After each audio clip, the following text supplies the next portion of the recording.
Thank you for clicking in too. Explore the far-reaching impacts of the choices we make, one conversation at a time. This is the Ripple Effect. Politics is never dull, especially in Palm Coast. Today with us on TRE, we have ex-council member and vice mayor Ed Danko again. We want to go ahead and talk to him. Last time we tried to talk to him, he had important news at the time, and we didn't really get to dive into things with him and get some questions answered and to get to know him a little bit more. It was mostly about that subject at the time. And so today we want to spend a little bit more time getting to know Ed Danko, who he is and what he's doing with his life now that he's moved on from politics. With that, Ed Danko's showing up today with sporting a new look. So we want to talk about that new look a little bit, if you don't mind, Mr. Danko. You mean this scruffy stuff on my face? I wouldn't call it scruffy. It's just a holiday cheer, right? Everyone thinks I'm growing a beard. I'm not growing a beard. My better half, Renee, is growing a beard, and she's just using my face to do it. Really? And so I'm just sort of humoring her at the moment. If I want to eat, I better leave this stuff on my face.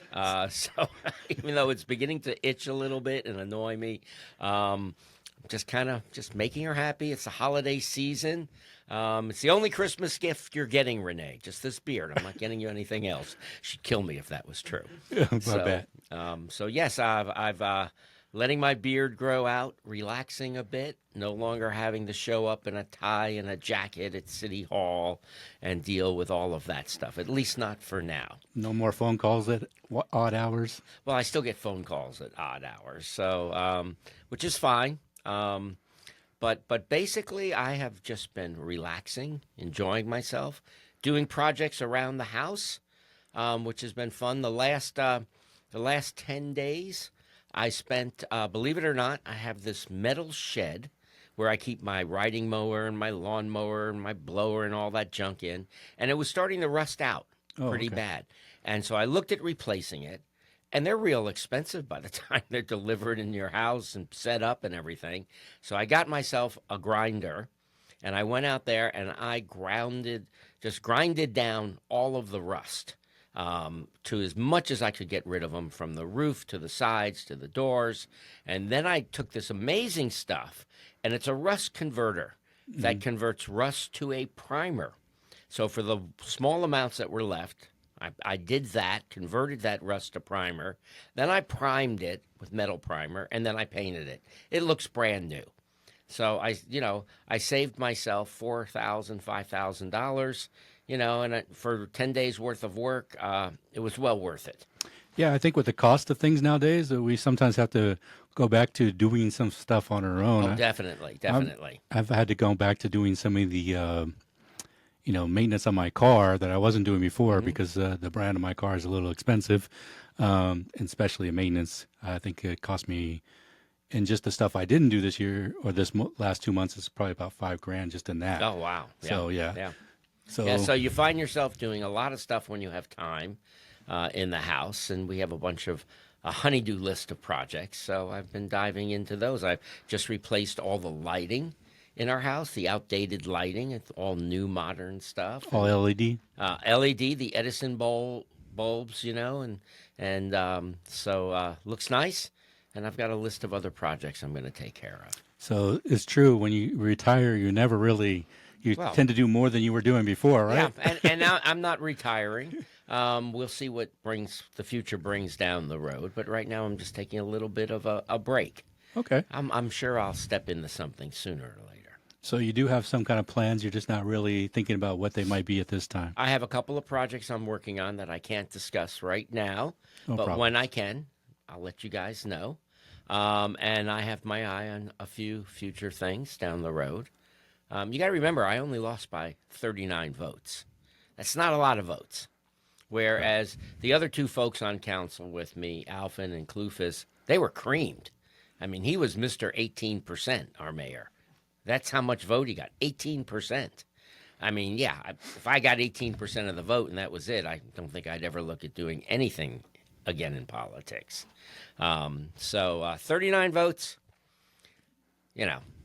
that's not a lot. I'm sure the newspapers probably miss you as well. Well, I think they're finding new people to beat up on. I see just the other day they were beating up on Will Furry once again. That's a pretty common target. Norris kind of stepped on it a couple of weeks ago, and I suspect that he will continue to step on it. And so, they'll fill a void with these other folks, no doubt.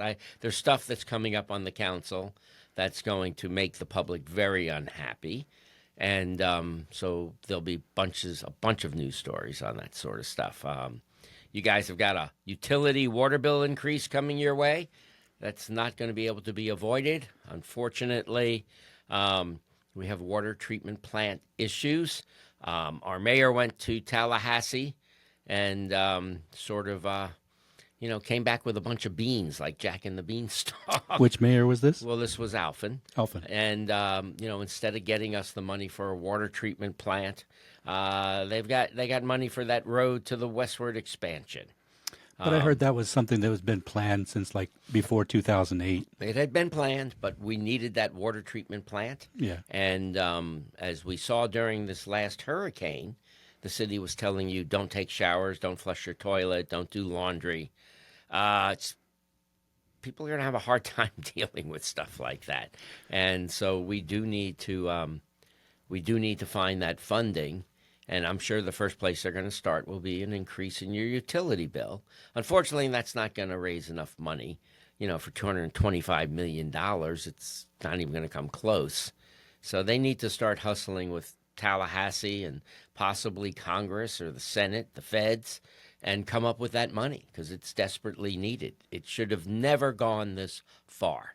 So do you think that, I think during your time on the council, you guys talked about a franchise fee and a utility fee at the time. Yeah, I killed that. You killed that, but do you think that money Yes. would have kind of No. helped to fix this problem? No, that money wouldn't have helped to fix this problem.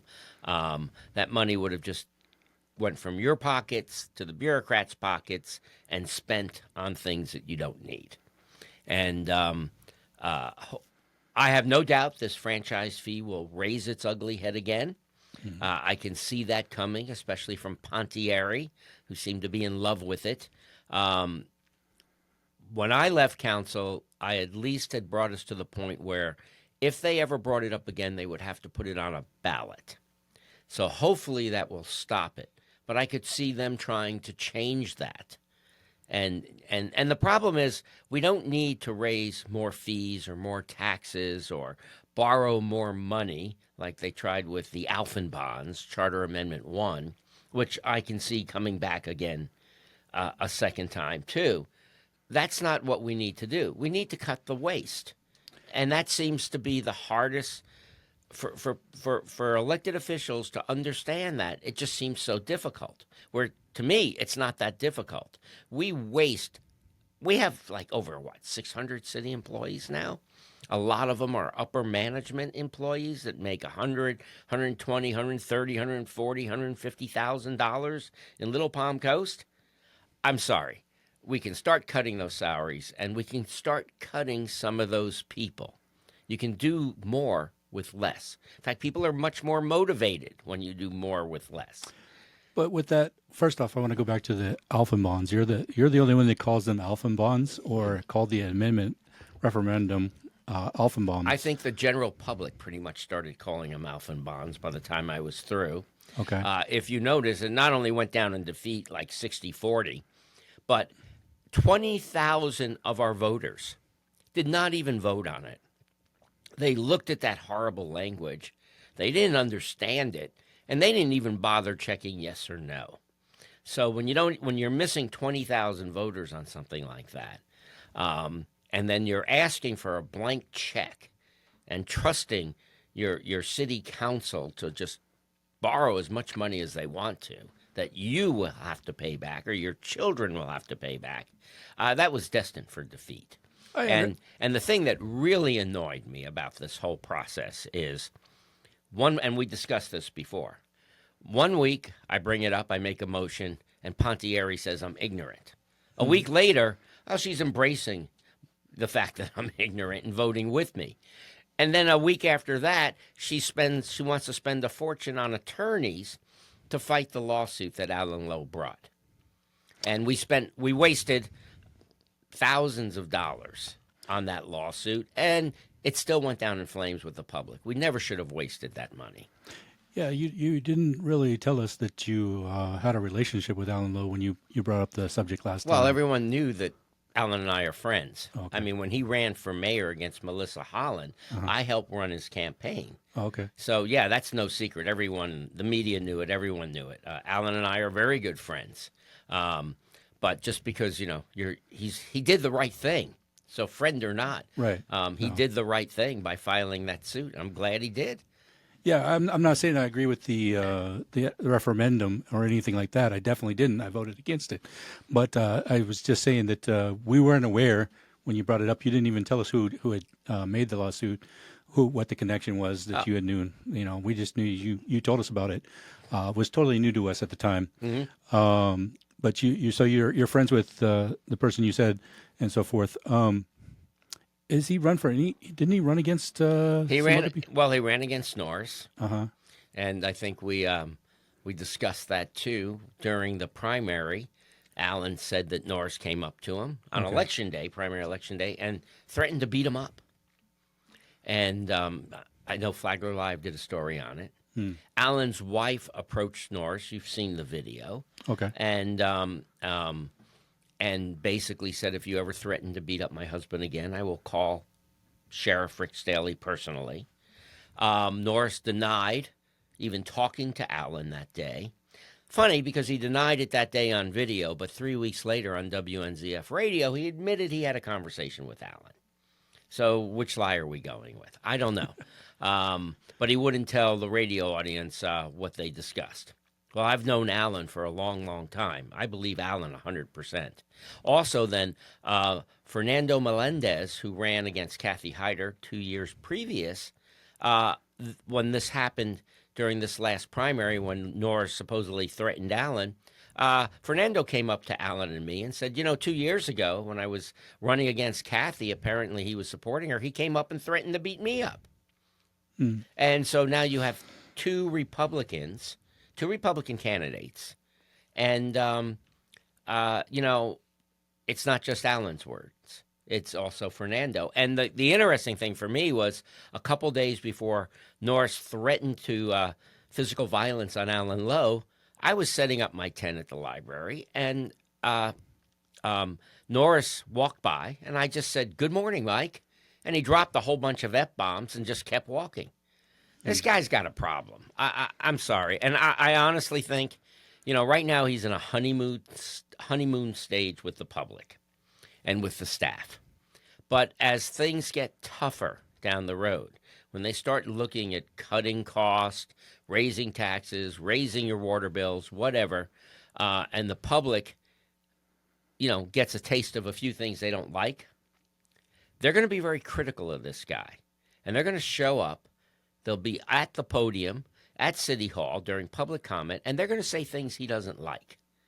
I don't think he has the temperament to deal with it. And so I'm just getting the popcorn ready and waiting for the show, because at a certain point I can see this guy just losing it. But I will tell you this, though, and I've had this conversation with the chairman of the REC, our local Republican Executive Committee. I am so disappointed that our party supported this guy during the election. I don't know how you can support a candidate who's threatened physical violence, not on one, but on two Republican candidates. To me, it's unacceptable. They should have never gotten behind this guy. And just because you have an R in front of your name doesn't mean you get support, at least not in my book. Well, time will tell. We'll be able to see that for ourselves and make that determination. Our personal interactions with Mayor Norris have not shown us that kind of character of anything at this time. But with everything we see in time, how everything pans out and so forth, we'll see if you're correct or not correct on that. Well, you got to remember, outcome. He already tried to undo my council's decision to appoint General Gambaro to the city council. Okay, and Norris, a couple of weeks ago, he brings it up after apparently having a conversation with the city attorneys, who told them there was nothing here to bring up. We followed the charter rule, and just because you and a handful of other people didn't like our decision, we were perfectly within our rights to make that decision. And yet he brought it up like he wanted the lawyers, the city lawyers, to come back with another type of ruling on that procedure. And they were I like, think I was there, and I thought that Ty Miller actually brought that up. no, that was Norris who brought that up. I'll have to look at it again. Yeah, Norris brought that up, and it was like he was challenging the attorneys. And the attorney said, we've already discussed this. I mean, we're not rewriting our legal opinion. We're standing by our legal opinion. And then the entire council, Norris wanted a consensus to re-examine this, and they all said no, the entire council. Well, you can't do anything by yourself, right? That's a reason why you have multiple voices. That is a good thing. But the mere fact that he would question, and try to reverse the decision of the council I was on, when we were unanimous in what we were doing, and we got a very good pick to replace Councilwoman Hyder, who was a wonderful person too, there's issues there, and we'll see what happens. Yeah, we will definitely see what happens. One of the other things that happened during your council was a censorship. Can you tell me what that is? Yeah, I'll tell you, I wear that as a badge of honor. Oh, really? Considering who it came from. Okay. So it came from Pontieri, who was just absolutely to be honest with you, pissed off because she was tired of me just beating her all the time on issues like the FPL franchise fee and especially the Alfin bonds. So she was, this was her little way of getting back. I wasn't there. That was a long council meeting. I had an appointment at 1:30, I believe, or 1 o'clock in the afternoon. I don't remember which. And at a certain point, I leaned over to our city manager and I said, Lauren, I've got an appointment. This thing has gone much longer than any of us thought. We thought it would be a short meeting. And I said, I've got to make this appointment. So I left. And the next thing you know, I'm out of there. And she launches this attack on me. So you had Alfin, who was obviously peeved because of my labeling them Alfin bonds, branding them Alfin bonds, which I warned him I was going to do. So, what can I say? But he was pushing them so hard. And I guess he was a little ticked. He tried to say, well, I don't want this to seem like revenge, and then voted to censor me. So it was total revenge. And the same thing with Clufus.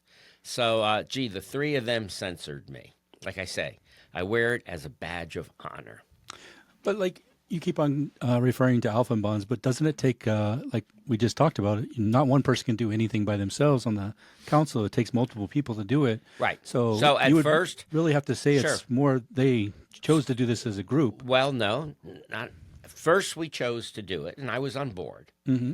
And then I discovered the true nature of these bonds. Okay. And the true nature was basically right off the bat, $93 million so Rayonier could build a sports facility stadium in the westward expansion that they would use as an anchor for their property and then jack up the price of the surrounding property for hotels and restaurants and stuff. And when I found that out, when I was brought in on that at a briefing I had with them, I was like, wait a second.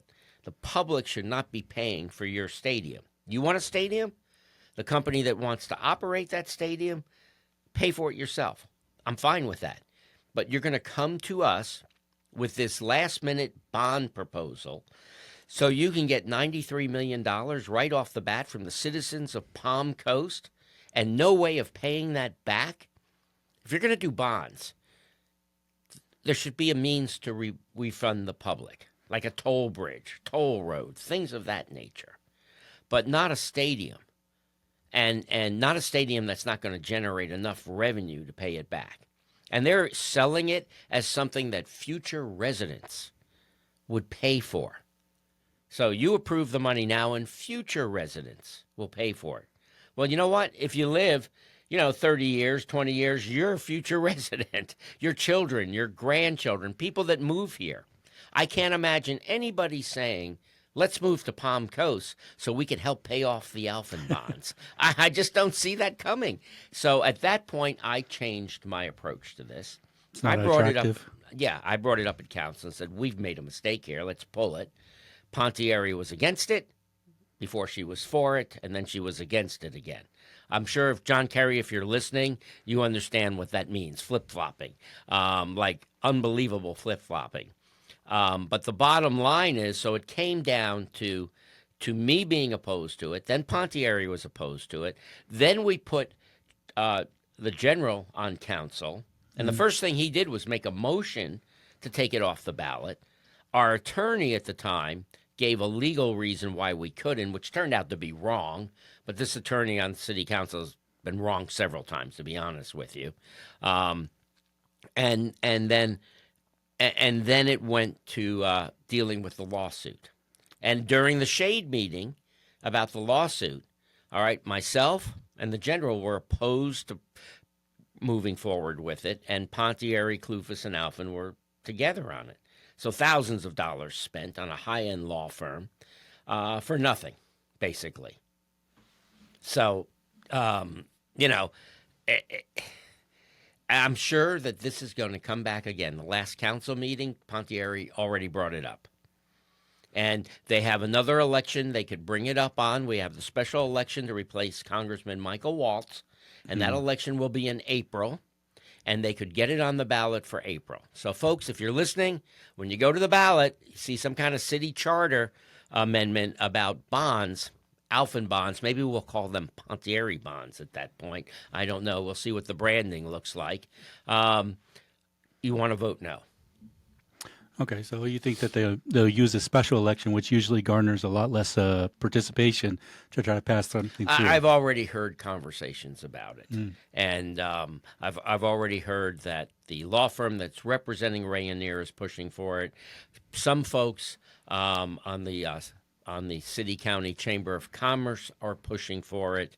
Pontieri brought it up last week that we're going to need some kind of bonds.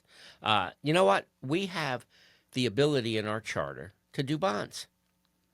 And if you want to do over a certain amount, I think our limit is $15 million right now. If you want to do more, you put it on a ballot and you present it, as one item to the public. We need X number of dollars to do this, and we're going to sell these bonds, and you make a case for that item. They don't want to do that. They want just basically a blank check.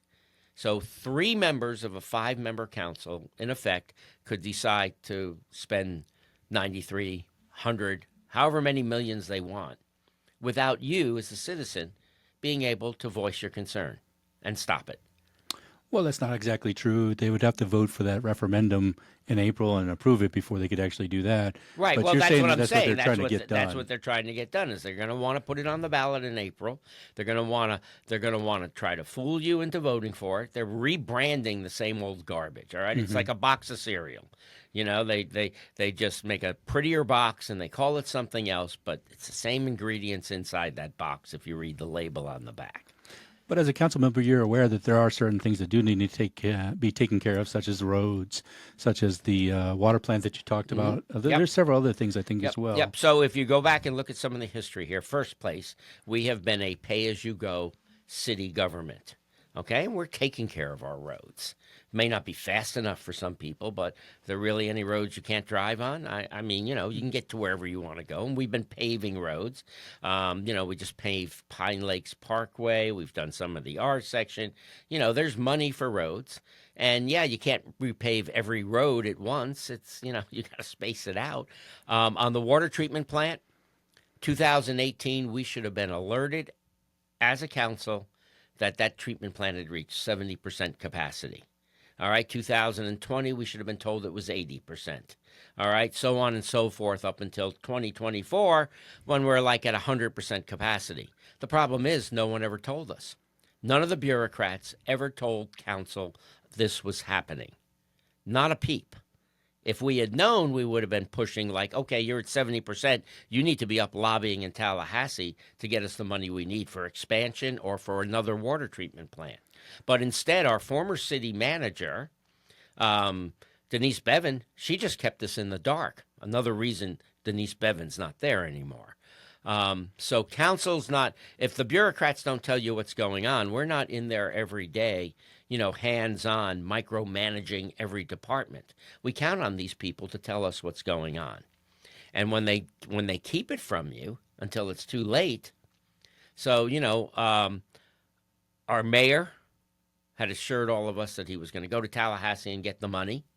He didn't, for whatever reason. Instead we got the money for the road to nowhere, as I call it, the westward expansion, which I believe is going nowhere because the citizens of Palm Coast want us to fix Palm Coast 1.0 before we build Palm Coast 2.0. Fix what we have here first. So I think we can do it. We don't need to sell bonds to do it. We don't need franchise fees. We need to tighten our belts and spend our money wisely. And we need some outside help from Tallahassee and from the feds, and we need to be lobbying for that money now.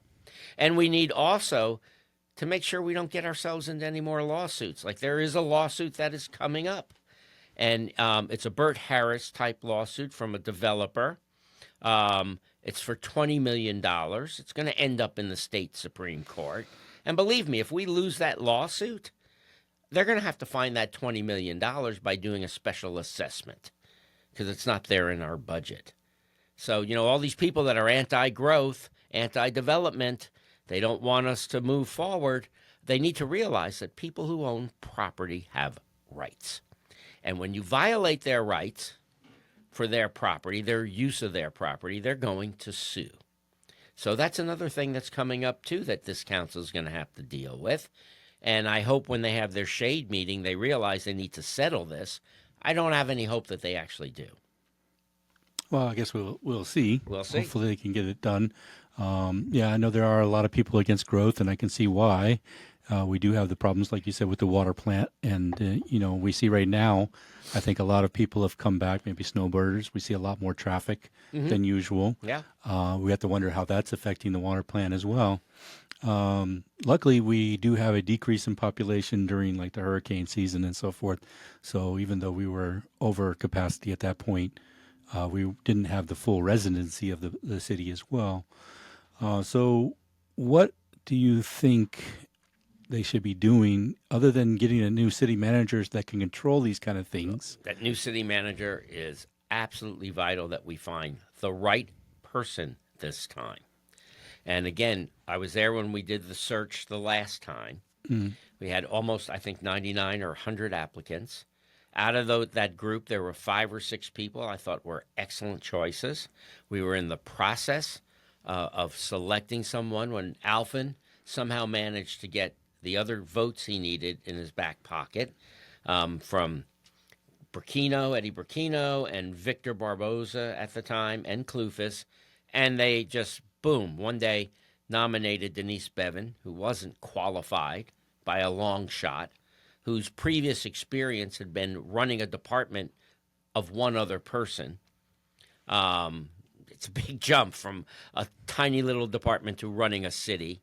And I like Denise as a person. She was just in over her head. And the next thing you know, boom, she's the city manager.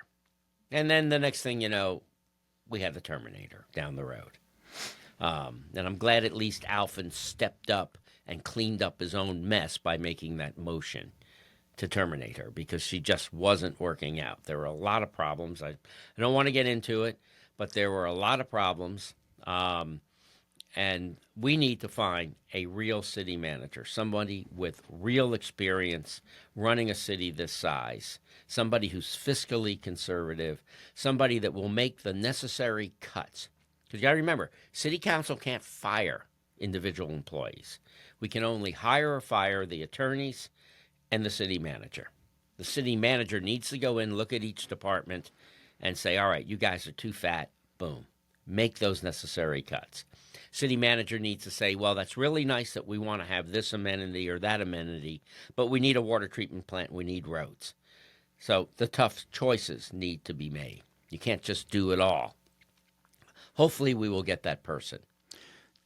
How plausible do you think it is to get a really good city manager, given when they did the presentation, it showed that we are very on the low end of salary expectations for even close to cities that are even smaller than we are. A lot of these are paying over 200 plus to 300,000 a year, and we're looking at 150s, 160s. Well, right now we're paying 169,000, Yeah. I think it is, close to 170. Be 170 plus this year, no doubt, with just the cost of living increase. And you got to remember the benefits and the vacation and the medical and the retirement. So that alone pushes it over 200 grand right there.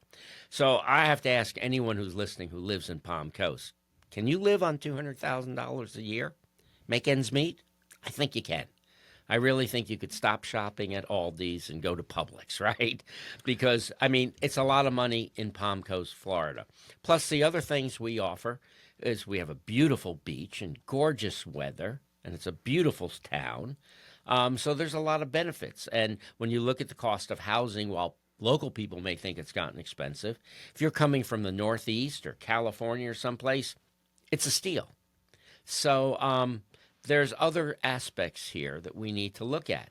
And I'm sure there's a city manager out there with a lot of experience who's tired of freezing, perhaps, who wants some sunshine and wants to go to Disney World or Universal Studios and things of that nature. So I think we need to do shopping around. Just because other communities have overpaid doesn't mean we should overpay.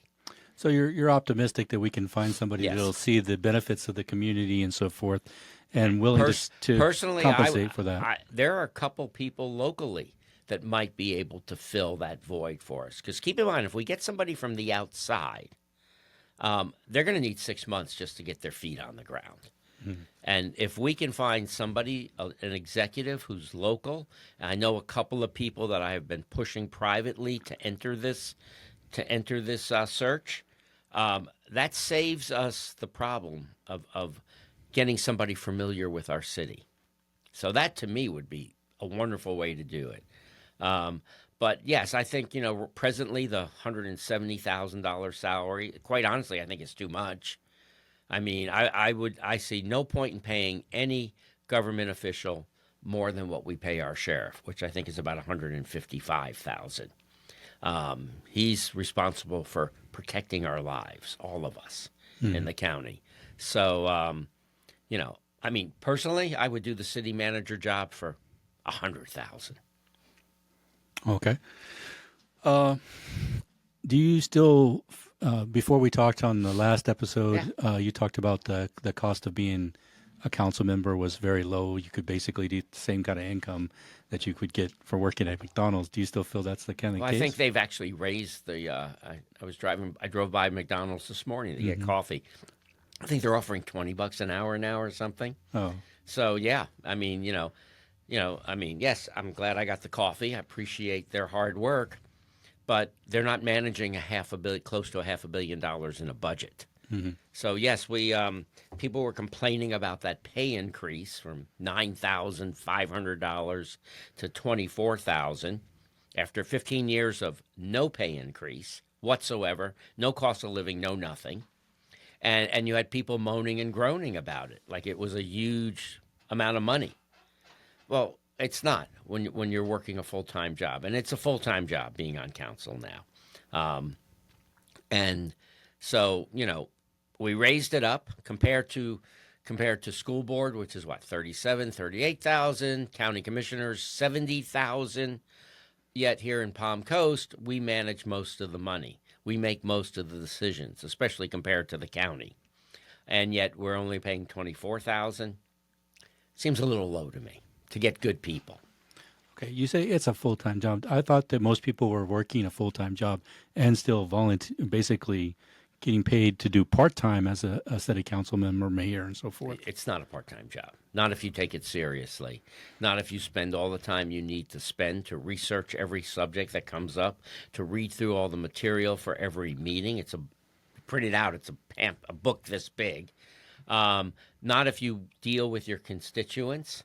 If you answer phone calls, if you go out and you visit people at their homes, if you try to help them with their problems and stuff. Mm-hmm. I guess if you decided you weren't going to do anything and never answer your phone and just go to a council meeting once a week, yeah, that would be part-time. So you would say you're quite busy doing this. You're incredibly busy doing this. Okay. Incredibly busy. And again, I mean, my phone still rings from people who still think I'm on council. Okay. and they have an issue. And I try to help them or try to steer them to the right council person who can help them now. But I mean, my phone never stopped ringing. My emails were just, tons of emails. Everybody had an issue, whether it was with their swales, with their neighbor, with, whatever. And they want someone that first will at least talk to them because they call down the city hall. They don't get much of a response. They go online, they get less of a response. Or if they do get a response, it's never what they want to hear. Right. So to go out and deal with people individually, again, I think in my election, I think the difference between me, Clufus, and Alfin is I only lost by 39 votes because I stayed engaged with the public. I tried to help people all the time. I had a pretty good track record for the most part, too. Probably 80% successful in dealing with things. Some things you can't, you have to give people bad news sometimes. I can't help you with this. We have laws, we have rules. Right. Sorry, but you're going to have to move your boat, out of the driveway or your camper or whatever it is. Yeah, ordinances. So, if you take it seriously, it's a full-time job. So you did have a thing with the sunshine law issue with the email, I think, since you brought up emails. Was that just, I think you just said it was a mistake that you pushed a button to reply to all or something? Oh, that's happens all the time. Okay, it was another Pontieri thing, I believe. Okay. Where then she admitted it was nothing, but she had to just take that little cheap shot because that's what she does. Okay, she's mad at me because I think I branded her a while back as Tax and Spend Teresa, and she never got over that sort of label, kind of like Alfin bonds. But hey, she is what she is. She's the one with the franchise fee. She is Tax and Spend Teresa. She's never voted to cut taxes. I mean, she's voted to increase taxes every year. But regardless of that, you get emails, and they're sent, from either staff or from the public, and everyone's name is on it. And so you go to reply, and you should reply just to the individual. Right. And I just accidentally hit reply all instead of, and it wasn't even much of a reply. There wasn't anything there that was top secret or, and so she brought that up at a council meeting. And then she says, but I know you really didn't mean to do it. And I'm like, well, why are you bringing it up? Oh, I know why. To take another cheap shot because that's what you do. Isn't that part of politics, though? It is part of politics. It's more part of being a crummy lawyer, though, I think, which... I mean, we all know she's a lawyer because at every city council meeting, she would always remind us 2 or 3 times that she's a lawyer. Oh, okay. The interesting thing is she never said she graduated first in her class. If she had, she would have told us 2 or 3 times while telling us she was a lawyer. My understanding is the law school she went to went out of business. So it's not exactly Harvard or Princeton. But she had to have passed the bar, so that's really the big thing. I don't think that woman's ever passed a bar in her life without stopping and having a drink. But that's my own opinion. Okay. Wow. Okay. Well, I've seen her driving record. Have you? No, I don't get involved. That's not my business. But I think that you said something. Oh, since we're talking about emails, we're talking about mayors and all this politics. I think this also correlates well with. In the past, you made some statements about Holland, right? Melissa Yes. Holland. I think she was alleged to have done 6 or 7 things. 6 were cleared. The only thing they really got her on was an email. And you just said that you're very busy and you could send an email. No. She sent an email using city letterhead. Okay. All right. As mayor to another mayor in Orlando. Did she type herself in as mayor so-and-so? Yeah, the whole 9 yards. Okay. Misabused that privilege, that office, in order to sell her private business. Okay. And that was a clear violation. And she ended up paying a fine. $1,000. Yes. But there's more behind the scenes on that story. Okay. And it's on why she resigned and why a week later our city manager, Matt Morton, resigned. And she put out a story about her daughter. All I can say is I had a briefing from law enforcement at the highest level, and I'm not buying her story. Well, they did the ethics community, which or ethics commission, which doesn't do anything criminal. I don't think they've done any kind of criminal charges since 1974.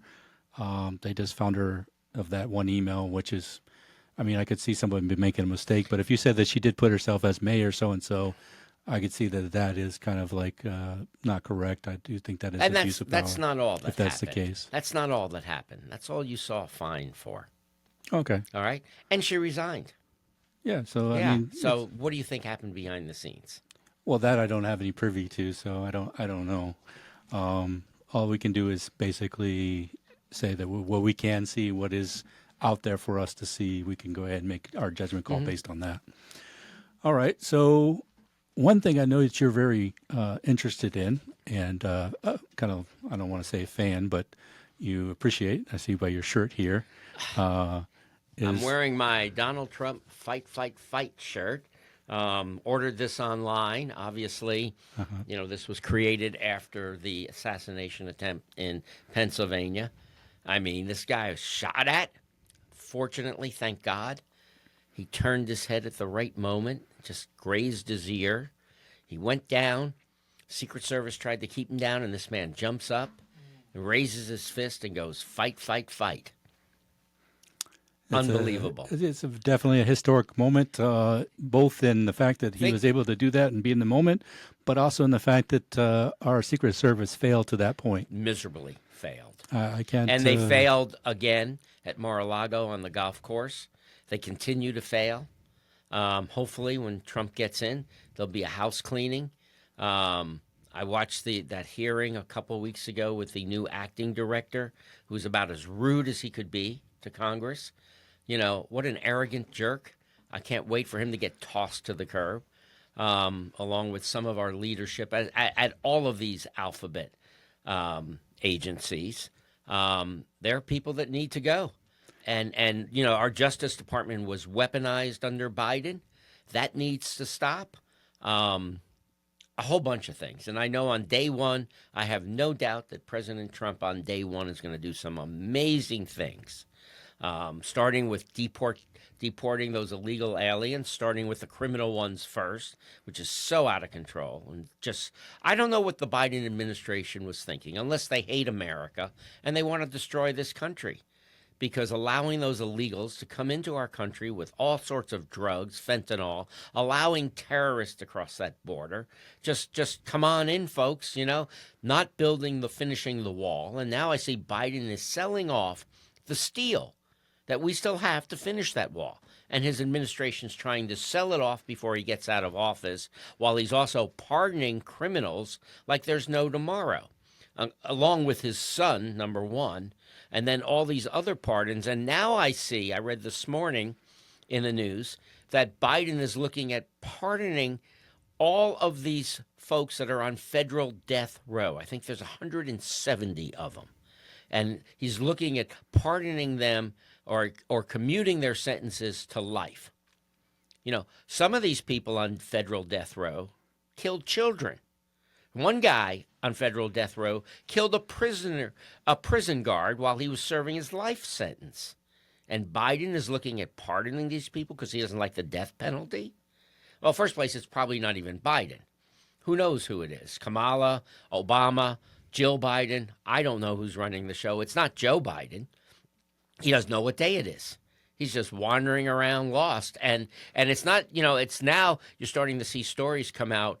The Wall Street or the Washington Post, I believe, did a story last week on how, there's a White House officials that are now privately admitting, to the press, that this guy's just been incoherent, for the last 2 years. And yet here he is sitting in the Oval Office. No wonder why nobody had any respect for us during his presidency in the rest of the world.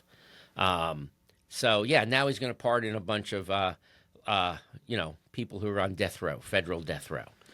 It's just horrible. I don't know about some of these facts. In fact, actually, some of the things you said, I know that I have family that works in the trucking industry that have delivered steel for the wall during Biden's administration. Especially recently, it's even upticked that it's already being delivered.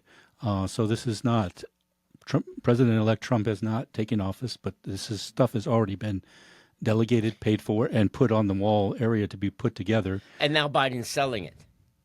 And you How have is he not seen selling it? those stories. He's selling off the steel for the wall. But it's already sitting at the And border. now it's being sold. Okay, I'll have There's to a look bunch into of that and stories. Look verify into that. it. Yeah. Look into it. Yes, there's been a bunch of stories on it. Okay. They don't want to build that wall. They don't want to stop illegal immigration for whatever reason. They seem hell-bent, though, on starting World War III with the Russians, giving the Ukrainians American missiles to launch into Russia is just insanity as far as I'm concerned. And here you got Trump coming in. Trump wants to end that conflict, which I'm sure he will, and yet Biden just still keeps working behind the scenes. Or it's not Biden; it's whoever is running the show. It's just unbelievable to me. They need to shut down and stop doing anything at 1600 Pennsylvania Avenue until Inauguration Day, because all they're doing is damage at this point. Well, luckily we don't have too much longer with that. But Thank God. Do you think that Trump is going to just take it from maybe with Russia, and we might be in war with Iran? The way that things are looking in that way is kind of shifting towards that being the next war that we might have to be participating in. Well, I can't tell you specifically what's going on in the man's mind or his behind the scenes people and what their policies are going to be. Middle East is always a concern. What happened in Syria has left a vacuum, no doubt. I think that vacuum, though, has hurt the Russians and has hurt the Iranians tremendously. I'm glad to see Israel stepping up, securing their part of that world. Despite Joe Biden, we have to remember Israel is like our greatest ally in the world, especially in that part of the region. And the way Biden tried to yank the rug out from under them, thank God they're a tough group of people. So you agree with what Israel's been doing? Totally, 100%. In Gaza and everywhere? Absolutely. They were attacked. You might remember, what date was it? October 7th. 7th, yes. I mean, they were just brutally attacked. And they need to just wipe this scum from the face of the earth once and for all. That region is too important to us. It's too important to the world. Plus, they're a tremendous friend. If these people get their hands on anything nuclear, if Iran gets their hands on anything nuclear that they can deploy, you can imagine that they'll use it. So, yes, I'm glad Israel is there, and I'm glad they're fighting the fight, and I support them 100%. And I know President Trump supports them, but the Biden administration has been horrible, just absolutely horrible. But then again, they've been horrible on everything that they have done. Thank God Trump gets in. We're already seeing an improvement in the economy because people know it's coming. He has selected a great group of people for his cabinet. I really love all of his choices. And, it's time we make America great again, which I have no doubt he will. And I have to tell you, I'm going up for the inauguration, looking forward to it.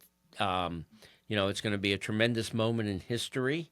And I think all Americans should be very, very proud of President Trump becoming our 47th president now. Okay, yeah, we're all going to have to look forward to seeing what happened. Hopefully that things do get better in the country. We're all kind of having difficulties with different things. I know I have a decent income, but it has been a little bit challenging here. Oh, and yeah. Things do definitely cost more than they did before. And I hope for the best in the future.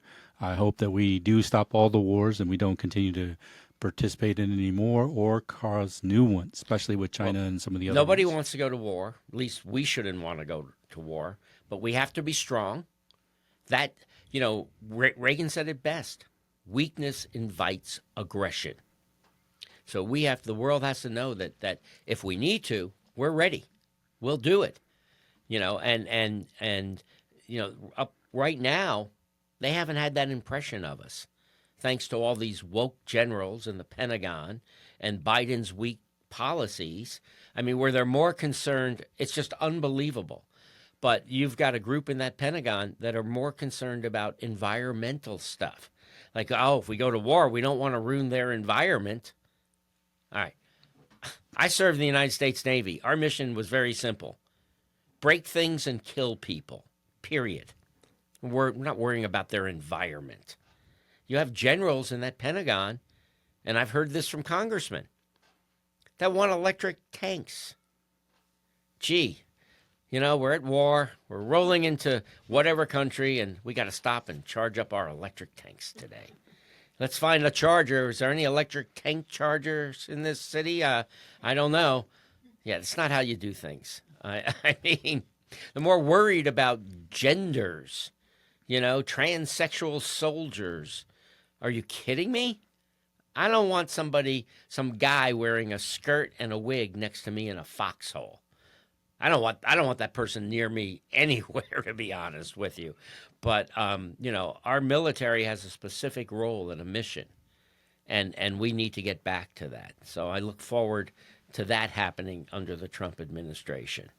And these woke people getting the hell out of Washington. I think we've all had enough of wokeness. I think that the woke agenda is kind of, or the movement, whatever you want to call it, has kind of played out in a way that certain people have a better understanding of it, whether they agree with it or not. And I don't know about you, but I'm still not buying any Bud Light. I don't drink anyway, so well, it's not a problem for me. I'm not buying Bud Light, and I'm glad to see there's a bunch of woke CEOs now that are kissing the ring at Mar-a-Lago, realizing that this world is changing, and they want to do business. They need to get on board, so that's good to see. But again, in our school systems, I don't care about some kid that wants to pretend they're a cat or change their name from Sam to Sally or whatever. I care about kids getting educated, and we just have to knock off the nonsense and get back to some reality in this country. This 4 years of woke Biden administration, like you say, you make a good living, yet you've been feeling the pinch. Yeah. We all have been feeling the pinch. Imagine being a senior who's just on a fixed income, who's just getting by, having to deal with the price of groceries and the price of gasoline and everything, during that period of time. Very, very difficult. When I was out campaigning, knocking on doors, and I knocked on over 5,000 doors, I met a lot of our seniors in Palm Coast. It's so sad when you hear them tell you that they're skipping meals. I don't do lunch anymore, or I don't do breakfast because I can't afford it. I mean, that is just inexcusable as far as I'm concerned. So do you think that President-elect Trump keeps on talking about tariffs and that they're going to be paid for by the company or the country sending the things here, but usually you see that it's the person that's importing things that pays those tariffs at the ports and so forth. And usually that's passed on to the consumer. I understand that there's going to be competitive forces that will kind of keep those prices stable, and meaning people won't pay for something that just costs too much usually. So they'll have to lower it some way. But do you think initially we're probably going to see an uptick in costs until that No, I think you're going to see these countries removing their tariffs on us. Why is that? Because that's what this is about. We send stuff to China or Canada, and they put tariffs on it. Yet they want to send stuff here and have no tariffs. I think once we're like, okay, you're going to have a 20% tariff on our stuff, we're going to put 25% on yours. I think they're going to readjust their tariffs. They're not going to go into a sort of trading war against us. We're their biggest marketplace. I think it's a brilliant strategy. We already see the Trudeau government in Canada collapsing because of it. Thank God. Talk about woke. I mean, I think it's Trump. He knows what he's doing. He's a great businessman. And when he says, you don't remove yours, I'll put them on you. They have no choice because they need to sell to us. So and unfortunately, hopefully, this whole thing also will encourage more companies to relocate back to America. And that, to me, is what's really important, is creating jobs here, high-paying jobs. If it's too expensive to import from China because of tariffs, move the factory to the United States, and you could avoid those tariffs. Oh, I agree with that. I think we do need to produce more here. That'll be better for our national security and everything as well. We won't have the problems we had with the failure of the shipping and so forth. But I'm just wondering about the cost initially. Usually, anything you start new, there's initial pains that you have to go through. But you think this is mostly a negotiation tactic to bring people to the tables to fix the Oh, of course it is. problem? Of course Okay. it is. I mean, just like, with Mexico. Gee, all of a sudden, Mexican government's ready to keep people in Mexico while they're waiting. All of a sudden, it's just amazing, isn't it? I mean, Trump's not even in the White House yet, and here the Mexicans are. Oh, yes, sir, Mr. President. We'd love to help you with that immigration problem. You know, I mean, you have to negotiate from a position of strength. If you do it from weakness, you're not going to get anything. And they know he's not messing around. That's that. I mean, he's got a track record. Doesn't play games, and you know, it's sad we had to go through 4 years of Biden, but I think that woke a lot of people up, realizing that that wasn't going to work. First place, I don't even believe Biden won the election. I'm sorry, election was stolen. I believe it was stolen.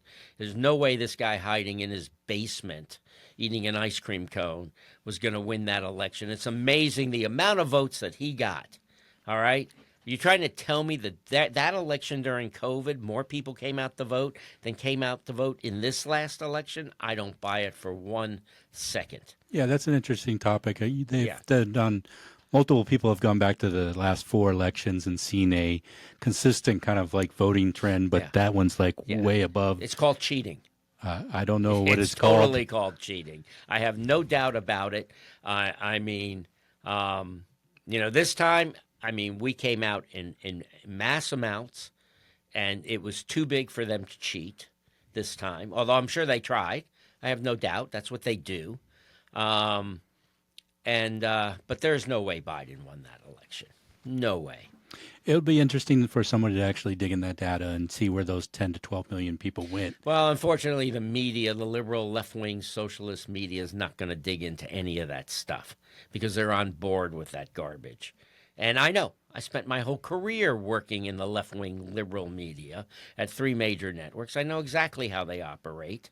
And so they're not going to look into stuff like that. They don't look into things that upset them. And it's a shame because without a media that you can trust, it's really, it really hurts our republic. Okay. Yeah. Well, we want to thank you for your opinions on everything and, Sure, and sharing anytime. everything I with love us. We've been doing a new thing called Rapid Fire. So I'm going to ask Rapid fire. Yeah, it's just a few questions, just quick answers, 2 of them. I'm just going to read them off, and if you could just give us a quick answer, we Well, appreciate it. I'll try, but if it's something I have It's to think nothing about, I'm major. going to think about it. That's fine. You're asking me, like, what's my favorite color? Yeah, Blue. it's going to be like, who is your favorite president, U.S. president, and why? Oh, it's President Trump. Okay, why? I think for the stuff we've just been discussing, all the things we've talked about, peace through strength, the tariffs, legal immigration, drugs, all of that stuff that we've been talking about. I You're think going to make America great again, I right? think he is already making America great again, and he's not even in office yet. And believe me, I would not go to Washington, D.C. and attend the inauguration and stand outside on the Capitol grounds, Cold. freezing. I bought electric gloves for me and Renee the other day. All right, they're really You're gonna nice. need them. Oh, they're great. They got a battery pack, and they last about 6 hours. Your hands feel nice and warm. So, yeah, I wouldn't be doing that for, any president. Yeah, it is cold up there. I was at Walter Reed for a while, so I was there during the winters, and sometimes they're pretty bad. Well, I remember Reagan's second inauguration. They actually had to move it inside. It was so cold. Wow. Yeah. If you could have dinner with one historical figure, who would it be? With one what? Historical figure. Historical figure where? Anywhere. Oh, President Trump. President Trump. The rest of your questions, the answer is President Trump. Okay. What's one misconception people have about you? They have many misconceptions about What's me. the biggest one? I don't know. You'd have to ask them. Which one do you think? God, I honestly don't have an answer. Okay. I mean, maybe they think, let's see. Well, I know they know that I would never vote to raise taxes, so that's not a misconception. Um, I don't know. If they're reading Flagler Live, they probably have a lot of misconceptions because sometimes reporters don't quite, they're not quite fair, I would say. Um, but I really don't know. I don't know what the misconception is. So not really something you really thought about. I mean, ever. some people think I'm mean sometimes. I wouldn't say you're mean. No, Not but from my I've personal heard that from judgment. people, that you're just, you can be a little mean, a little tough, especially at city hall meetings. But you know what? I'm protecting your tax dollars. So, yeah, I think you want people there protecting your tax dollars that can be tough. Of course. I'm not going to. It's a good example. I remember we had this, what was she, resiliency officer that they hired under Denise Bevan. And this gal came in and she was ultra liberal and she wanted us to put up free electric charging stations throughout the city for electric cars. And she, in her presentation, she said, think how wonderful this will be. Because, people will have more money to spend at our local businesses than spending it at the Shell gas station. And I had to stop her and say, excuse me, but those gas stations are local businesses. They employ people and they pay taxes. And people thought I was a little mean when I kind of ripped into her about that. Fortunately, 2 weeks later, she was gone. Yeah, and gas stations don't really have a big profit margin. No, either. they don't. They don't. But for someone to not understand that a gas station is part of our local economy, it's like, oh, let's put up these electric chargers and drive those businesses out of town. I mean, it's insane. So, yeah, some people thought I was a little mean. They thought I was a little mean when I cast the deciding vote to fire a previous city manager. Well, had to be done. Well, like you just said, a deciding vote, meaning that other people voted for it too. So it is what it is. Mm-hmm. What is your favorite thing about Palm Coast? I think there's so many favorite things, but obviously I love our beaches. So is that the Flagler Beach or what beach exactly? Well, it's not a Palm Coast beach. We don't have a Palm Coast beach. I remember when Pontieri wanted to incorporate a beach and make it part of the city of Palm Coast. That was pretty stupid. I mean, really, she wanted to do this incorporation with this thin little line going across A1A, that Palm Coast would own out to the beach at Malcapa, I guess. And it was like, you just can't go take a beach and make it part of Palm Coast. That idea died pretty quickly on the vine. If you weren't in politics, what career would you pursue? Oh, God. Well, I mean, I spent my career, after the military in network television, producing news, which I loved. I'm getting ready to enter into a new career on the side, which I'll just keep to myself for right now. No problem. It really wouldn't matter. When I first retired from network television, I became a volunteer fireman, which I really loved and appreciated. I have so much respect for these guys and gals that do that job. Demanding, though. It's incredibly demanding. It's a lot. Nobody knows how hard it is to put water on a fire until you've put water on a fire. With all that gear, it could be 30 degrees outside, and within 15 minutes, you are sweating to death. It doesn't breathe. Yeah, and these folks risk their lives. They're there to help us, to save us, to protect us, and they're just a wonderful group of people. And again, I have so much respect for all of our first responders, but a special place in my heart for firemen and firewomen. I don't know. I don't think women like being called firewomen. I think firemen just fits everyone. But any career, anything that you're doing, if you have a passion for it, a desire, if you wake up and you want to do it every morning, is great. It doesn't matter what it is. All right, great. If you could describe yourself in 3 words, what would they be?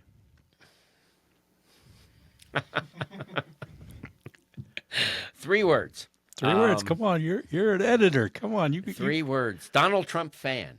Okay. Okay. That's 3 words. It's 3 words. All right. What is your go-to comfort food? Oh God, it's always stuff I can't eat. Really? Unfortunately. Troublemaker. Yeah, I just I love potato chips.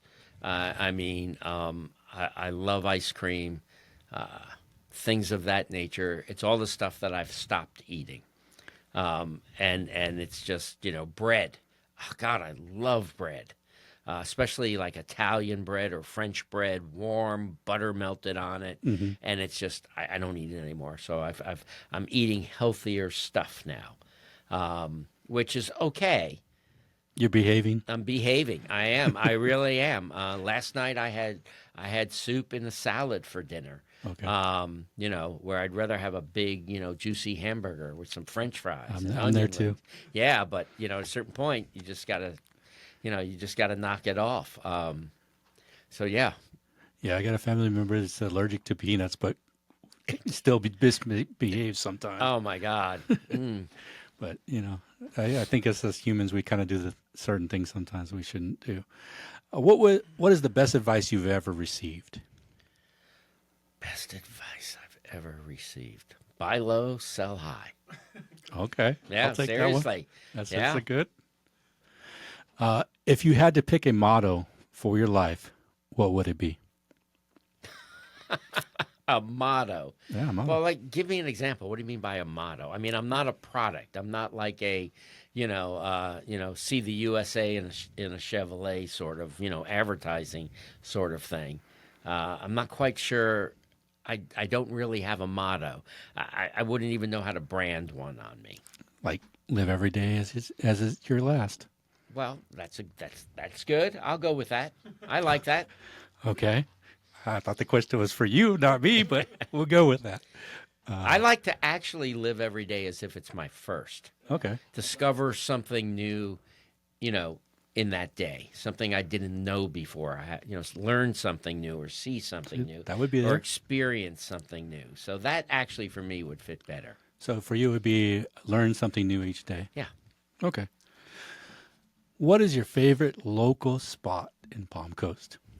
Oh no, I'm not. You mean like a restaurant or a spot, bar or maybe. whatever? Yeah. I have too many friends that own too many places So this is that I'm not going to do that. Now, I will tell you this, though.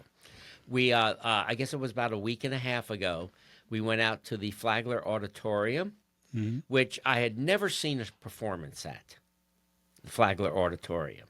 Okay. So we went to see Peter Noon and Herman's Hermits. I don't know, you guys are probably not even old enough to know who Herman's Hermits are, all right? But they were part of the British invasion back in the 60s with the Beatles and the Stones and a bunch of other groups. They had about 20 hit records.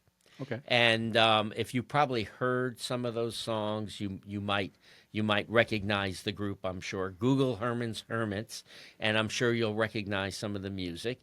But I remember them as a kid. Like I was, like 12, 13 years old, however.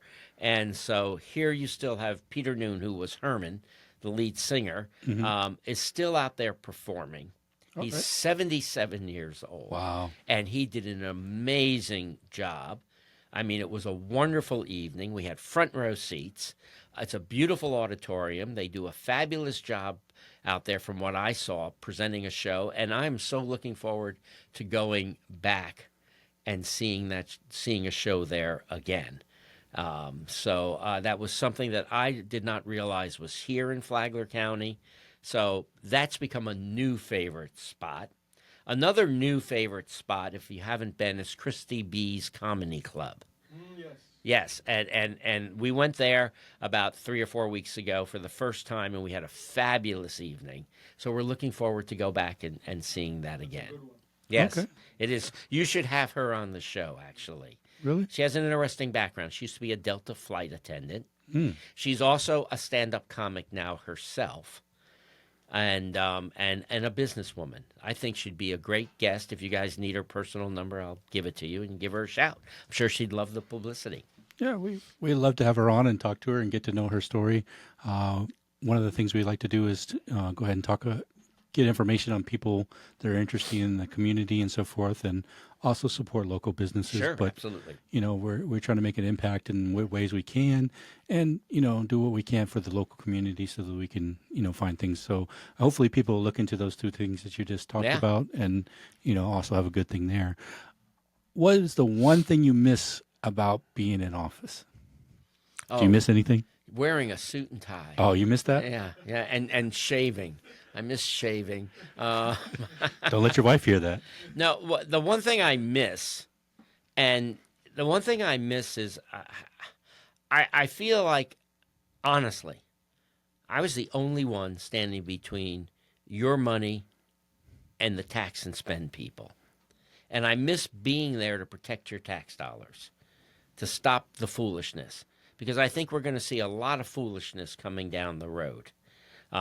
Bureaucracies just grow. They never want to cut back. They circle their wagons in a way that would make General Custer jealous, I'm sure, to protect your bureaucracy and their friends and their livelihoods. And it's not their money. It's your money. It's my money. It's taxpayers' money. They're not there to make a profit. They're there. They're there just to spend your money, and it doesn't register. If they were a business, they would have shareholders that would start selling off their stock if they were foolishly wasting money. But here, as a government, they don't have to deal with that. One of my biggest pet peeves is this city golf course we have. Yeah, you talked about that last time you were on. Yeah. I lost $446,000 last year. Quite frankly, since the city has taken it over, it has never made a profit. It has lost more than that, millions in years each year. Mm-hmm. And that golf course needs to be sold. All right, we need to bring in a real business that can run it and make a profit. And we need to stop competing against private businesses with a city-run business. So that would be one of the things, if I was still on council, I would be pushing to get that golf course sold. Golf has had a major comeback. Mm-hmm. Golf courses can do very well if they're managed properly. And we have no business running a golf course, just like we'd have no business running a bowling alley or a pizza shop. You know what I mean? Government has no business being in business because the people in government don't know how to conduct business. They know how to do government. Right. So, we'll have to see if the local council or the new council, current council, actually does something about that or not, We will and what see. the outcome is of We that. will see. If you describe the current city council in one word, what would it be? It depends. See, I can't describe them in one word because I could describe individuals on that council that I like and individuals on that council that I don't like, and so hopefully there's more individuals there that I'll like over time. But I'm not impressed with this mayor. I think it was a bad choice, and I'm not. We'll see what direction they go in. Again, they've got some tough decisions in front of them. And unfortunately, it's a very inexperienced council. I mean, the mayor's new. 2 council members are new. Pontieri's only been there 2 years. The most experienced person on there is a general, quite frankly. But he's relatively new to the council as well. New to the council, but not new to Flagler County, Mm-hmm. not new to Flagler government. He was on school board and certainly has a much higher level of government experience in the military and in the Trump White House. So he is my shining hope. I mean, he is the one person I know that I can count on. I think Ty Miller's an excellent person. I like Ray Stevens, so we'll see what happens. Yeah, we will see what happens. But ask me in 6 months for a word, and then I'll probably be able to give it to you. Okay. You think it's only going to take 6 months? Oh, I don't even think it's going to take 6 months. They have things coming up now. Again, they're going to raise your utility bills, and people aren't going to like that. They're getting their strategic action plan together. That's coming up in a few weeks. That'll set the course for the future. They're going to have to begin looking at budget again. You start into the budget process very early. Takes a long time. So they have a lot of things that are coming up that they're going to have to deal with. So we will see. Since you bring that up, and I forgot to ask that earlier, I do know since I've been here, my water and garbage bill has gone up almost 70% to 100% Yeah. at some times. Why is that? Why is that? You use too much water. Oh, okay. So it's all And my you have fault. too much garbage. No, I mean, From, really. from my statements, it basically says it's the same, You but know? I'm paying You twice know? as much. So I was wondering if you actually knew something about it. I guess not. Well, Okay. it's how many members in your family? It's not that. The actual totals are the same amount used. It's just that the price has Prices have gone gone up. up. Yeah. So last year, when I was in council, we did not vote for a water bill increase. You might remember Mayor Alfin, that brilliant statement he made to the press. I'm not voting for a water bill increase until after I'm reelected. I mean, that was stupid. But we did vote for an impact fee increase for builders on utilities. So their impact fees went up, which is good. You know, we needed more of a contribution from them. Although they do contribute a lot. People don't realize how much impact fees, builders contribute. They don't realize that before that shovel even hits the ground, they're paying impact fees, and they're risking their money because if the homes they're building don't sell, they're left holding the bag. And that happened in 2008, 2009. So there is risk. So they do pay a lot, but we did have some other increases. Garbage, I believe, went up. I was very disappointed when we got rid of Waste Pro and went with FCC. That was an increase in your garbage portion of that utility bill. And then there was some swale maintenance increases and things of that nature, too. But I think you're going to see another huge increase. And again, that huge increase won't be able to pay for that water treatment plant. I mean, it adds a little bit to it, but that should have been taken care of years ago. And the bureaucrats failed us. I mean, they didn't alert us to it. You have to start lobbying years in advance to get that type of money. Yeah. Favorite memory from your time as a vice mayor?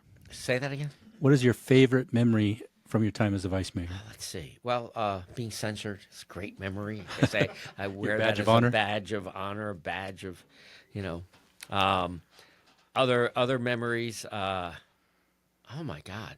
The very first moment after I was sworn in, when council member, former vice mayor Burkino started attacking me. The moment I sat down. He was upset because I campaigned against the corruption at City Hall, which he pretended didn't exist. And he started calling me Councilman Corrupt. He said, from now on, I'm going to call you Councilman Corrupt. And I looked at him, I said, fine, I'm going to call you Councilman Full of Crap. So that was a great memory, and that was like within the first moments of sitting down. This was actually in a council meeting? Oh, yeah, you can Google it. Pierre did an article on it. The Observer did an article. I mean, I literally sat down and he started ripping into me because I was campaigning on. And you got to remember, at the time, the media, not just Flagler Live or the Observer, but the Daytona News Journal, were doing stories on the FBI coming to City Hall. A lot of people forget that. The FBI was coming in the City Hall, was interviewing people. They were investigating things. Like I said, there's more behind the curtain than you know. You don't have a mayor resign at 3:00 in the afternoon after being elected a second time, and then her city manager walk out the door 6 days later. There's things that behind the scenes. But I did campaign on getting rid of the corruption at City Hall. So the moment I sat down, Burkino lit into me. And I guess he thought I was just going to sit there and take it, or he's going to make me tremble in my shoes or something. Instead, I just said, fine, I'll call you Councilman Full of Crap. They finally had to separate us. We were sitting next to each other. After a couple meetings, I went to one side, he went to the other. He was a jerk. I mean, I remember he walked out of council for a whole month. He got angry about not getting his own way on something. I don't even remember what it was. It might have been a building moratorium that he wanted. And so he stormed out of a council meeting and he didn't come back for a whole month. And, but we never even thought of censoring him, even though I thought that was just ridiculous. But I didn't support Alfin bonds, and I put out some really mean memes on Facebook, and that upset Pontieri, Clufus, and Alfin. And my feeling is like, this is politics. I mean, if you can't take a little heat like that, you think you're immune to stuff like that? People can say anything they want about you once you enter the public arena.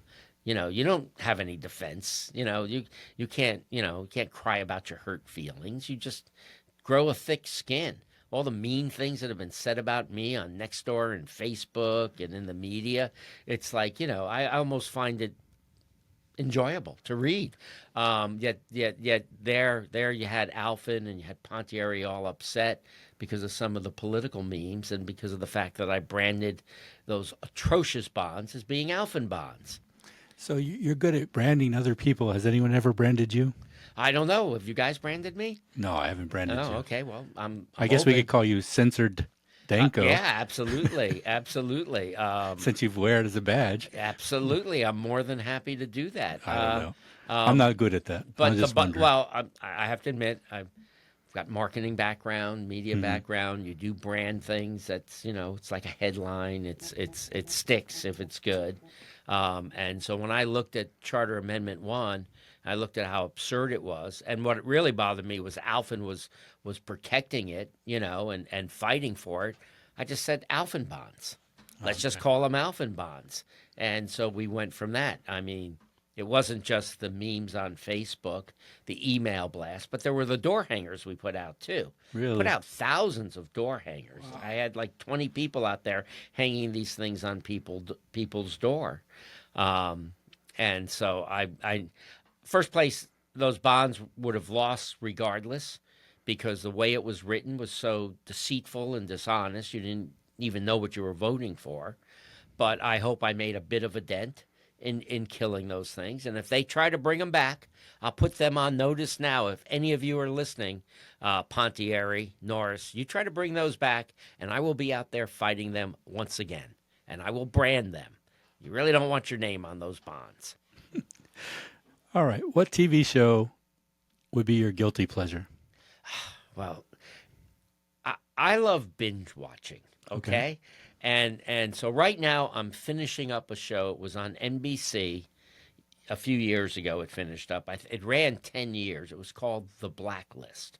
Okay. James Spader. Fabulous. I'm in the final last few episodes of that. So I what I do is I find a show now, and then I just binge watch it. And thank God with, Amazon and Netflix and everyone else, you can do that. I finished a show up recently. It was called For All Mankind. And it was a historical in a sense, but they changed history. Okay. The Russians made it to the moon first. Oh, wow. And it's Apple TV. It's coming back for another season. It is just and I think it had 4 seasons. I think it's coming back for the 5th one. And they're also doing a spin-off from the Russians' side. So right now, this is from the American side, from NASA and everything, and the Russians beat them to the moon, so we get into this amazing space race, which takes us all the way to Mars. Oh, all right. So now they're coming back with another season, and then they're restarting from the Russians beating us only from the perspective of the Russians at Star City in the Soviet Union, which is their NASA, their Kennedy Space Center. And it was just so well done. And it was an interesting twist on history. So that was a show I had just finished up. There's just been so many of them. But I get on one thing. And especially, if I hadn't seen it, I hadn't seen The Blacklist, and I just watched the whole thing through. And so it's great. Yeah, some of those are pretty engaging. Yeah, they are. Especially if they have great cliffhangers. And you're like, oh my God, it's 1 o'clock in the morning. I got to go to bed, but I got to see what happened next. And you find yourself up to 2 o'clock in the morning. Lucifer. Have you seen Lucifer? Yeah, I've seen some of it. Oh, yeah. Lucifer, I just loved. I mean, the devil takes a vacation, goes to L.A. and gets a Corvette. I mean, and owns a bar. That was well done. So, What's the most underrated thing you think about Palm Coast? What's the most underrated thing? underrated. I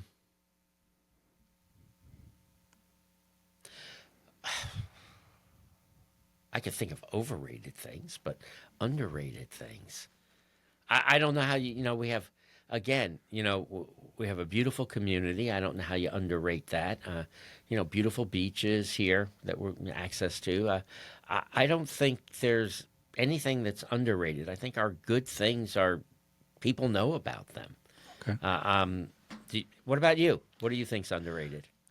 I think if you're coming from the outside, it might be our school system, or it could be our trails and things like that. People may not know how great they actually are. Oh, okay. All right. So, yeah, our trails. Yeah, if you haven't used them, certainly.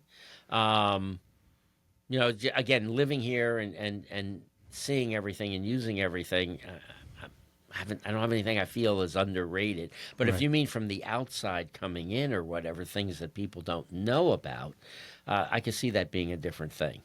Okay. Cats or dogs? Both. Both? Well, we have cats and we have a dog. Oh, okay. Yeah. So all of our pets are rescued. They rescued us. We have 3 cats. One of them I rescued on Hatteras Island when I had my beach house there. The cat was living behind an Ace Hardware. And then our other 2 cats, Renee rescued. And they all get along. And then we have our dog, Marshall, who's a rescue out of Marshall, Texas. We've had him now. He's 3.5 years old. So for me, it's both cats and dogs. If you could give advice, what would be the best advice you would give somebody? Your best friend is waiting for you in a shelter. Oh, okay. Okay, since we mentioned cats and dogs, we have a lot of pets that are in shelters. They need a home. If you need a best friend, just a good friend, these pets will be so grateful. And they're not pets, they become part of your family. I have always had dogs and cats. They have always been rescued. So, yes, if you've got nothing to do today, head over to Flagler Humane Society and find a friend. And bring a friend with you to find a friend, because we have way too many pets that need homes. Okay. If you could change one thing about Palm Coast government, what would it be? Oh, I'd make myself king. King? Come on. If I could change one thing about Palm Coast government right now, it would be to reduce its size. Number one, it's gotten too big and it's costing you too much in tax dollars. I would streamline our government, and it needs to be done. It's just become an overwhelming bureaucracy. And it's not to say that there aren't people there that work hard and do a great job. There are. But we just have too many of them, too many Indians, or too many chiefs and not enough Indians. The one part of Palm Coast government that I really appreciate is our fire department. They do an amazing job. It was the one thing, along with our sheriff's department in this last budget, I did not want to cut. And my feeling was we make cuts other places, but leave our first responders alone because they're vital. But yes, I would cut the size of some of the bureaucracy. Okay. I think we tried to talk about this before. Similar question, but this one's asking, what is your favorite local restaurant? I think you're not going to answer this, but we'll try again. I'm not going to answer that. I try to go to all of our local restaurants. How about your favorite food type? Well, my favorite food type, again, is stuff I'm not supposed to be eating anymore. Burgers? Burgers. I love Italian food. Okay. I mean, I grew up with Italian food. So, a lot of pasta, meatballs, sausage, raviolis is one of my favorite. So instead, I'm just going to have a salad. Okay. Trying to lose some weight, trying to get healthier, trying to do things, exercise, stuff of that nature. Um, so, Quality of life. yeah, quality of life. Um, so you just finally, when you're young, you can consume anything, and it doesn't seem to have an effect on you. As you get older, you got to become more responsible. Yeah, I agree. Yeah, I'm working on that myself sometime. Not doing so well, but I'm trying. yeah. I'm sure if you and I go out and have lunch, it'd be a lot of burgers and onion rings. Probably. Okay. Well, we wanted to talk about your future goals, but you've already stated that you probably want to hold those off until I've now. got some irons in the fire. I'm having some conversations about doing some things. We'll see how that pans out. Okay. But I have to find something to do to stay busy.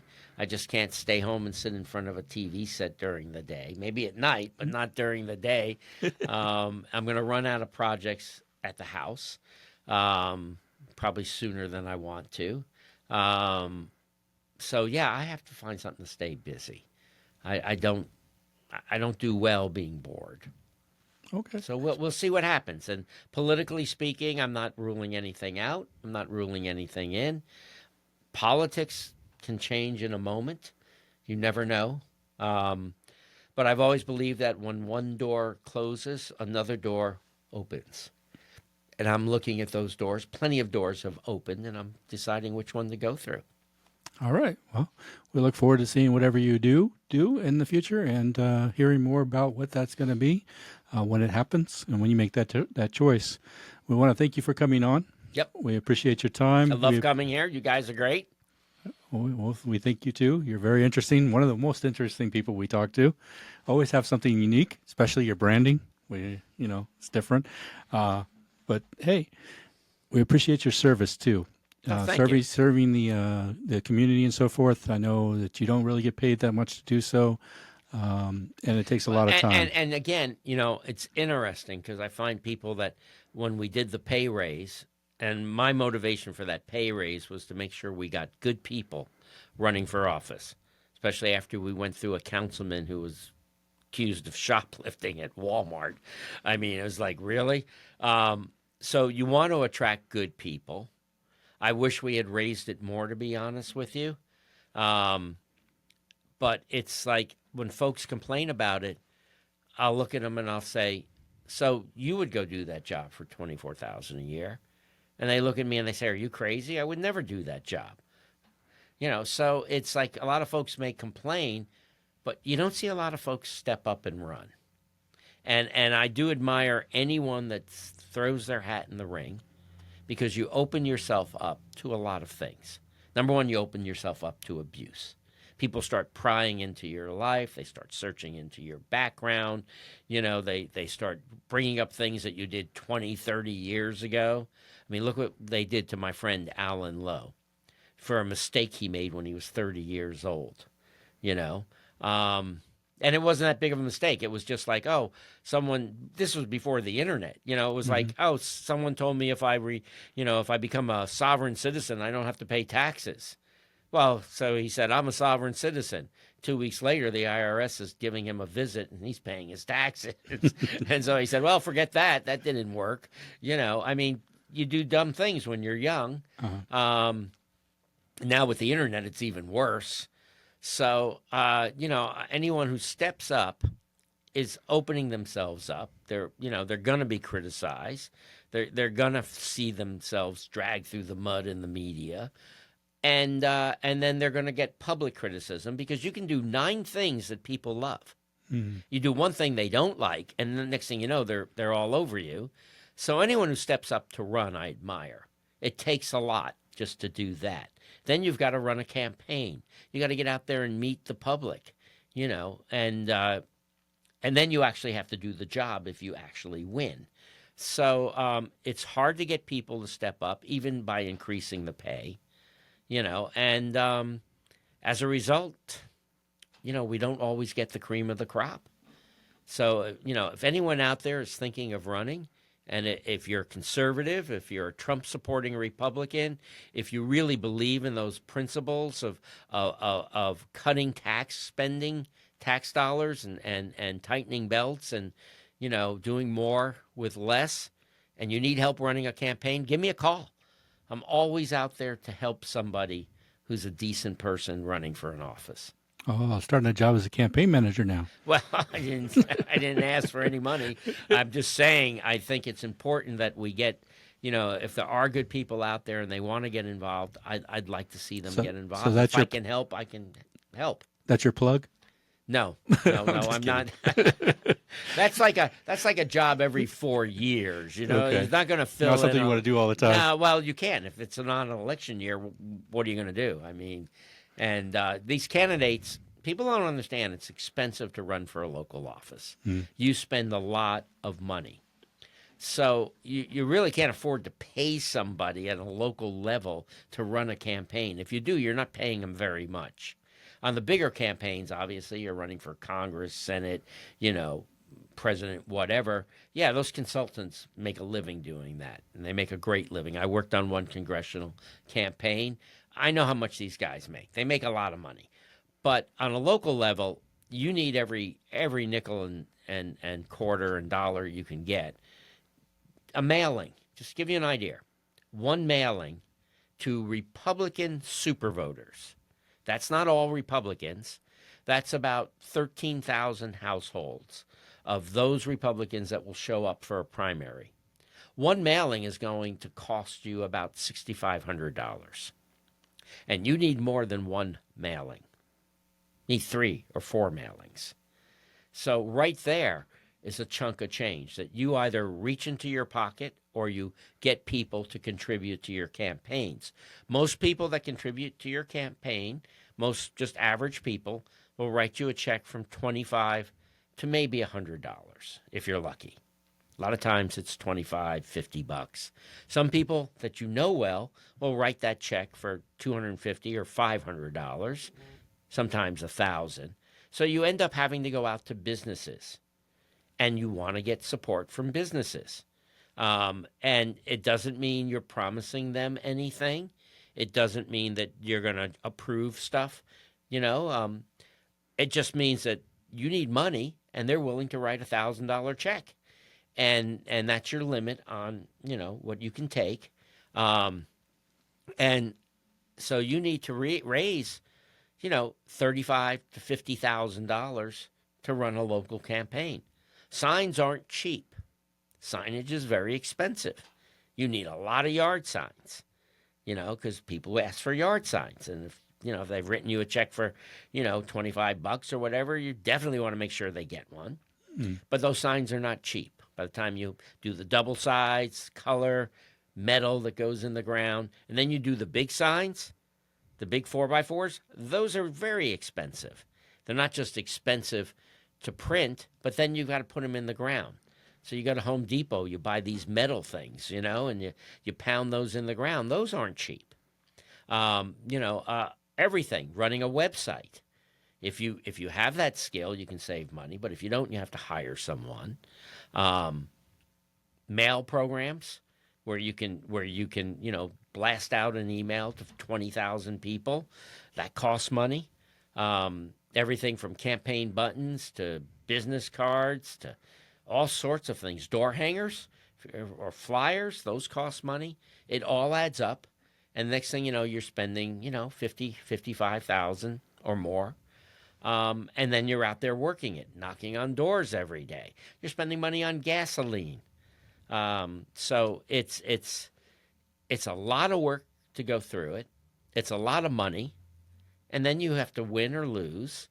And then you have the public complaining to you the first time you do something, they don't like.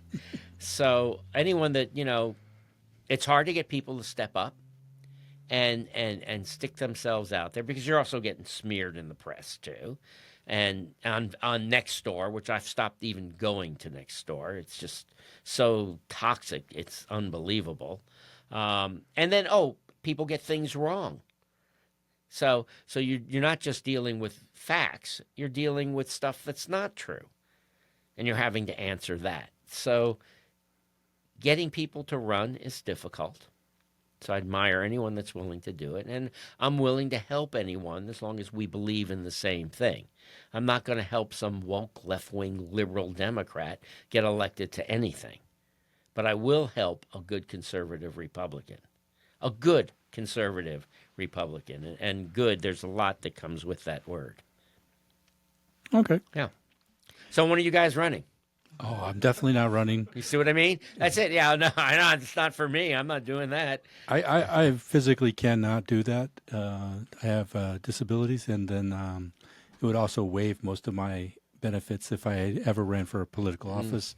Something with the government, if you have certain entitlements or benefits, you lose them when you go into government office for some reason. I don't understand it. Oh, I didn't know that. Okay. From what I've seen, I'll have to look into it more. But I was just like, I wouldn't be able to do it anyways. I have a short-term memory. I have to read off of things. I have to practice a lot in order to be able to do certain Biden things. had short-term memory, became president. Hey, I don't think I'm going to be able to accomplish Yeah, that. did you see him a couple weeks ago? Like he wandered off into a forest someplace. It's like really, where are we going? I mean, it's just so unbelievable. Yeah, I tend to be more realistic, and I don't. What is the word? I don't really think that I'm capable or able to, do certain things because I live in a real world, not in a delusional kind of idea. Well, that didn't stop Kamala Harris, right? Everyone has their own ways of doing things, right? I have mine, but I agree. I like. I appreciate people that do service. One of the things I learned growing up was don't ask other people to do something you wouldn't do. Like I said, I wouldn't do public service mainly right now because I have restrictions and because I don't think that I would put myself in a position where I don't feel I qualify. I'm not doing service to somebody else if I'm not able to do my best job. So because I have these limitations that I work with, I've overcome some of them in a way, but I do know I have the limitations. It's not fair to take on responsibilities that I can't live up to. Sure, I get it. So I believe that, in that, but I appreciate other people that do that because I understand it's a sacrifice in which they don't get paid the same amount of money. Plus, I'm used to being paid a lot more than that. So, you see what I mean? I couldn't see myself even considering something like that for that kind of pay. So with all that, I respect people that do what they do. I hope that they do it for the right reasons. But we appreciate you for coming on. We appreciate the talk and so forth. We got to cover some of the things that we didn't get to cover the first time, and go over different things that happened during your term on the council and as the vice mayor. And we look forward to seeing what you have in the future as well. And we hope you have a good holiday season and that you enjoy your inauguration. Hopefully it's not too cold in D.C. when that's happening. It could be freezing. I wouldn't miss this for the world. Yeah. And everyone out there watching, I just want to wish you all happy holidays, Merry Christmas, Happy Hanukkah, Happy New Year, Festivus for the rest of us. Right. With that, we want to thank you for joining us. We hope that you enjoyed this show. We hope that you will like and subscribe and comment. Feel free to comment whatever you're going to be able to comment. Even the negative comments we're going to respond to. We're going to take that in heart. We're always going to remain as non-biased as possible without an agenda or anything else. And we're looking forward to going ahead and seeing what you have to comment and what you think we should go ahead and cover. Thank you again. We look forward to seeing you next time.